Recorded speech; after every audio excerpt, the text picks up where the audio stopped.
peine de mort, crime. Êtes-vous choqué par les propos de Louis Boyard sur les policiers après la mort d'un jeune homme à Aubervilliers? Louis Boyard, c'était donc sur Twitter. Rien n'a changé depuis la mort de Naël. Ici, un préfet de police justifie le meurtre d'un jeune. Rien ne justifie la peine de mort. Voilà pourquoi les crimes policiers s'enchaînent dans les quartiers. Toujours les mêmes drames, les mêmes deuils, toujours les mêmes excuses. Je vous pose la question chez vous, les chéris. Êtes-vous choqués par les propos de Louis Boyard et la fameuse interview de Laurent Nunez qui a provoqué le tweet de Louis Boyard? La voilà. Il y a eu 9 interpellations qui ont été réalisées, ce qui, dans un contexte de violence urbaine, puisqu'il faut les qualifier de violence urbaine, est assez exceptionnel. 9 interpellations. Il y a manifestement un lien avec ce qui s'est passé à Aubervilliers, je vous le confirme. Il y a eu la mort d'un jeune homme. Je ne conteste pas le caractère dramatique de ce qui s'est passé, mais je veux rappeler que c'était après un refus d'obtempérer. Mais je veux rappeler aussi et témoigner toute ma solidarité envers les policiers qui ne font qu'appliquer les instructions que je leur donne. Et donc il n'y a rien qui justifie les exactions qu'il y a pu y avoir hier. Alors, tout le monde est choqué par le tweet de Louis Boyard, même Gilles Verdez. C'est irresponsable, totalement irresponsable de la part d'un élu de la République. Il y a 2 enquêtes qui sont ouvertes. On saura un jour ce qui s'est réellement passé à Aubervilliers. Mais dire « rien ne justifie la peine de mort », ce sont ses mots, mais c'est incroyable. C'est-à-dire que lui, avant la justice, il va déjà à la conclusion de l'enquête. Il stigmatise les policiers dans un contexte explosif. On a vu à la Courneuve ce qui s'est passé avec l'attaque à coups de mortier du commissariat. Mais je trouve que c'est dingue qu'un député, alors pour des raisons électoralistes, ok, puisse dire ça. C'est fou, il devrait y avoir des sanctions. C'est irresponsable. Au lieu de tweeter sur mes investissements, il ferait mieux la France Insoumise ferait mieux de tweeter sur les propos de Louis Boyard, hein, parce que c'est beaucoup ça, plus grave. C'est délirant. J'ai vu Mme Tallier Polluant, là, ou Tallier, oui. Elle s'appelle Polluant et elle est écolo. Ouais. Voilà. Donc, en plus, on a c'est fou, des ça, fois, mais sans déconner, c'est pas de chance. Cordonnier des fois. Sur moi. C'est vrai, elle s'appelle Polluant, elle est écolo. C'est fou, ça, quand même, c'est pas de chance. Non, mais vraiment, c'est vrai. Non mais je trouve qu'on ne parle que de Louis Boyard pour son altercation avec vous, on le place en victime. Il faudrait que les gens aillent voir ses tweets. Il est prêt à tout, à dire les pires horreurs pour faire le buzz. C'est une honte pour la République. Et ce qui me choque d'autant plus, cette personne, c'est que son parti le soutient et l'affiche. Moi, je ne comprends pas que Jean-Luc Mélenchon s'affiche à côté de lui, qu'il fasse des meetings à côté de lui. Il fout la honte à tout le monde. Il est indigne d'être député, indigne dans un parti politique. C'est la honte de la République. Comme on dit, il fout l'archoum. Bien sûr, c'est un troll, ce qu'on appelle un troll en fait. Vous savez qu'il appelle fout l'archoum dans le. Il fout l'archoum. Dès qu'il arrive dans un meeting, oh non, il y a fout l'archoum.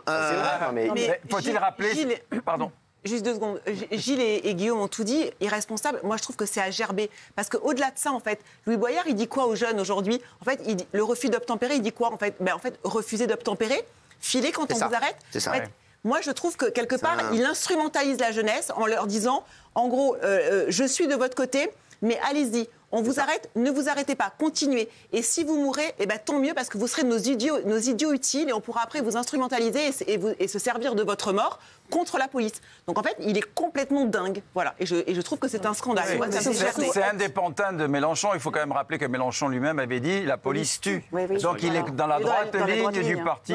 Donc il n'y a rien d'étonnant, c'est n'importe quoi, c'est scandaleux, c'est inadmissible. Justement, Gilles, là c'est pas pour vous embêter. Ça vous dérange pas ce discours de la France Insoumise sur la police? Si, moi ça me gêne. Moi je suis pas du tout sur cette ligne-là. Mais vous passez outre ça en fait? Ah oui, moi il y a des choses au niveau social, économique qui m'intéressent. Mais là c'est délirant. Parce qu'il y a des choses rédhibitoires. Non, pas pour moi. Donc ça, c'est pas rédhibitoire, ça? Non, pas rédhibitoire. Le discours sur la police de la France Insoumise, c'est pas rédhibitoire? Non, ça va pas encore jusque-là. L'antisémitisme... Ça fait beaucoup. L'antisémitisme de la France Insoumise, c'est pas rédhibitoire? Alors, il y a une accumulation qui fait que ça commence à me poser problème, je vous l'avoue sincèrement. Ça va vous poser des questions? Ouais. Alors... Il serait temps.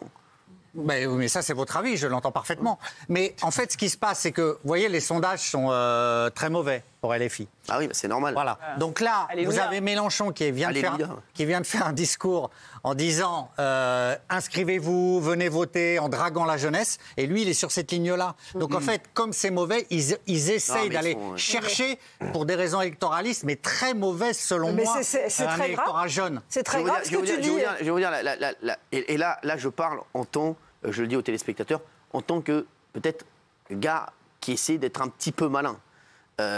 Si on connaît un petit peu la politique, et je pense que Jean-Luc Mélenchon connaît un petit peu la politique, quelle erreur tactique de faire ça. Mais quelle erreur. Il sait très bien que pour les européennes, les jeunes ne vont pas les voter, on ne va pas se mentir, arrêtez. Le taux d'abstention chez les jeunes va être énorme. Donc ça, aller chercher cet électorat, c'est une erreur, mais de débutant, excusez-moi de vous dire ça. Je ne connais pas la politique, mais même moi, avec un regard extérieur, je me dis, mais comment... Là, je vais vous dire, c'est de l'incompétence. Et les jeunes qui votent, ils veulent la sécurité. C'est encore plus grave. Mais même pour les autres élections, pardon, mais moi, les gens comme Louis Boyard, pour moi, ils sont en train de tuer LFI. Il y a quelques années, LFI, moi, je trouvais qu'il y avait des belles valeurs, le partage des richesses, etc. Aujourd'hui, c'est la haine de la police, c'est l'antisémitisme, c'est encourager les fouteurs de merde, penser que tous les jeunes sont des racailles et donc les faire incarner par Louis Boyard, c'est n'importe quoi. Ces mecs-là sont en train de tuer un parti qui avait de belles valeurs au départ. Gilles, c'est très grave ce que tu viens de dire, parce qu'en fait... Gilles, le pauvre, il était tranquille, et l'autre, il lui tombe dessus. Mais non, mais parce que tu viens de dire... Il était tranquille. Non, attends 2 minutes. Non, mais calme-toi. Attends, il était tranquille, là. L'autre, non, sans déconner, avec son gilet bleu canard, elle veut lui faire coin-coin, là. Non, mais sans déconner. Mais qu'est-ce que t'as, là? Tu viens de dire qu'en fait, ce tweet, c'est fait pour draguer la jeunesse. C'est-à-dire que ce tweet de haine à la police, c'est pour draguer la jeunesse. Gilles, que tous les jeunes... Non, mais Gilles, attends. Il le déplorait. Arrête de tomber sur Gilles pour trouver n'importe quoi. Là, tu sais quoi, là, t'es à côté de la plaque. Excusez-moi, parce que j'ai entendu, j'ai peut-être mal compris. Retourne mal parler au chauffeur du cab et... je te le dis. Non, mais je te le dis. Retourne mal parler au chauffeur qui te ramène le soir, mais là, laisse tranquille Gilles Verdez. Peut-être mal compris, non, mais je te le dis. Gilles Verdez, il n'a pas dit qu'il cautionnait. Non, il a analysé. Il a juste dit analyser. Si on peut plus analyser ici, mamie. Non, mais je comprends que les chauffeurs cab peuvent plus te blairer. Non, mais ils veulent plus l'apprendre. Oui. Moi, je suis intimement persuadé même que les policiers qui sont impliqués dans ce drame sont plus peinés et choqués par la mort de jeunes que Louis Boyard, qui lui considère les jeunes comme des martyrs, les martyrs de sa cause. Et on fait les martyrs. Oui, et en fait, il les utilise comme ça. Donc je suis sûr que les policiers sont plus choqués que lui. Complètement d'accord avec toi. On n'a rien à foutre. Il n'y a pas un policier qui se lève le matin. Pour les policiers, c'est un drame. Bien sûr, c'est un drame. Bien sûr que c'est un drame. Bah oui. Et pourquoi il ne dit pas aux jeunes, quand on vous arrête, arrêtez-vous, en fait? Pourquoi il est à ce point-là irresponsable pour la jeunesse? Mais ça veut dire qu'il en a rien à foutre. Rappelez-vous les dernières émeutes, Jean-Luc Mélenchon n'a pas appelé au calme. Souvenez-vous, on lui avait demandé d'appeler au calme et il avait refusé. Et il avait fait un tweet un peu alambiqué, etc. Donc il est dans la droite ligne de... Moi, j'espère que, comme Guillaume l'a dit, j'espère qu'il cautionne ça, les gens d'au-dessus, Jean-Luc Mélenchon, il cautionne ce qu'il fait. Rien n'a changé, c'est un refus d'obtempérer. Alors en plus, c'est même pas volontaire apparemment, ils n'ont même pas fait ça volontairement. Et j'espère qu'à chaque fois, c'est pas volontaire. C'est toujours un drame, c'est toujours pour un refus. Hier, tu parlais, tu disais arrêtez, le jeu n'en vaut pas la chandelle, tu disais. C'est vrai que pour une bécane, même si vous n'êtes pas en règle, ou même sans le casque, ou même si vous avez déjà une affaire... Ne mettez pas votre vie en danger. Si vous avez du bédo sur vous, vous n'allez pas mettre vos vies en danger pour des conneries comme ça. Vous arrêtez les refus d'obtempérer. Et lui, je note, Louis Boyard, quand il y a des manifestations, qui va aux manifestations, et que ça commence à tourner vinaigre, il est le premier à lever le doigt. Police, venez m'aider. C'est le premier à demander l'aide de la police. Comme ça, il crie? Oui, il crie comme ça, j'ai entendu, il a crié comme ça. Donc t'aurais envie, en tant que policier, quand tu vois ça, t'aurais envie de dire la prochaine fois que tu seras sur une manif, tu prends tes petits points et tu te défends tout seul. Tu vas voir si t'as pas besoin de la police. Et moi, je suis stupéfait qu'au-dessus, il n'y a pas des mecs qui disent non, tu peux pas tweeter ça ou enlève ton tweet, fais quelque chose parce que là tu nous fous dans une merde incroyable. Oui, mais je crois qu'il commence à embarrasser un peu tout le monde, même son parti, et Dieu sait, pourtant il est dans la ligne. Ah mais il embarrasse tout le monde.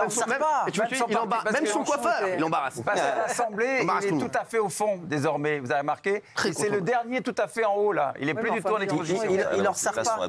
Non. Ils ont cru en lui, c'était peut-être marrant de croire en lui. Les jeunes, machin, on va le mettre député, les gens ont voté pour lui. C'était peut-être marrant. Ça y est, maintenant on voit bien, comme a dit Guillaume, on voit bien qu'il a quand même un fond méchant. Il n'est pas là pour le pays, il est là pour foutre le bordel en fait. Regardez sa phrase là, voilà pourquoi les crimes policiers s'enchaînent dans les quartiers.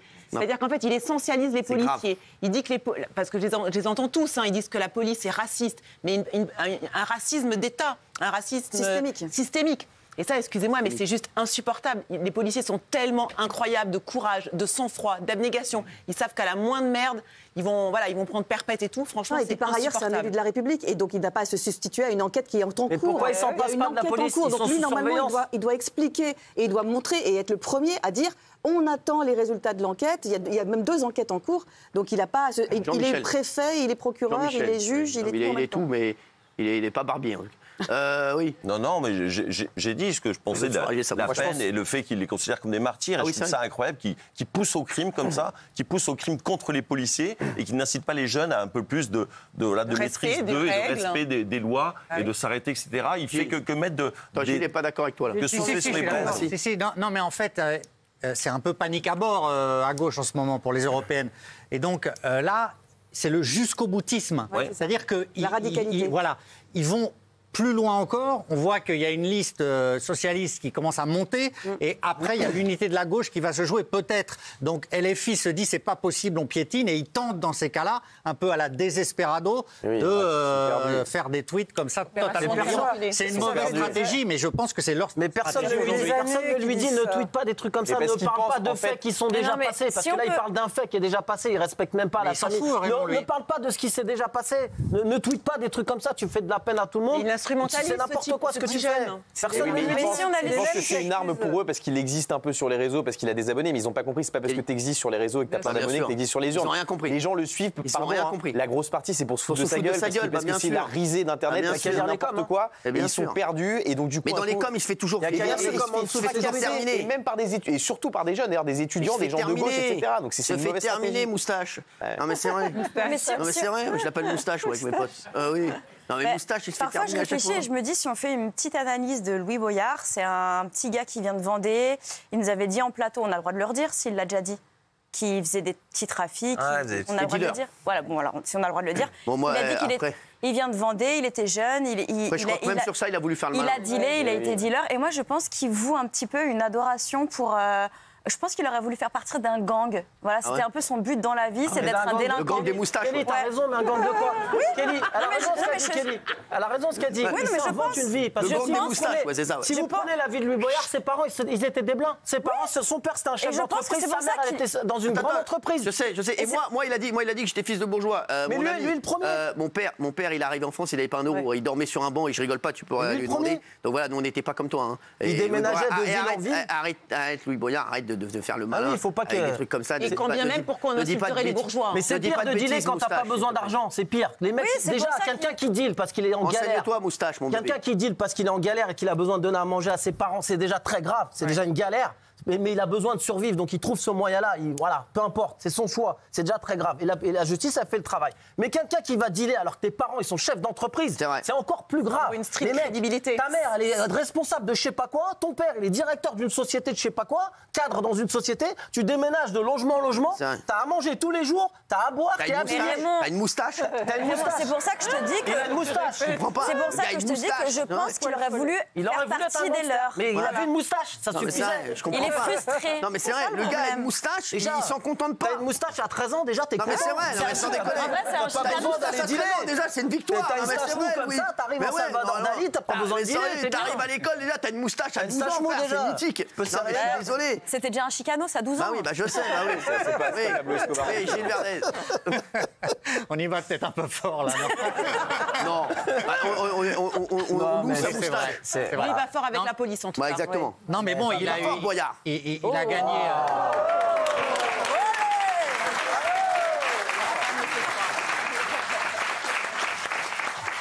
Jean-Mi fait ça, il prend perpète. Quoi qu'est-ce qu'il y a? Ouais. Jean-Mi fait ça, il prend perpète. Il revient plus. Calme-toi quand même. C'est tout. Qu'est-ce qu'il y a donc? Non, rien. C'était un bon leader de mouvement étudiant et après il a pété les plombs. Voilà. Et le fait d'être élu député. Il s'est inventé un perso. Oui, mais le fait d'être élu député dans une circonscription. Il a dit des quoi? Des dragibus? Arrêtez.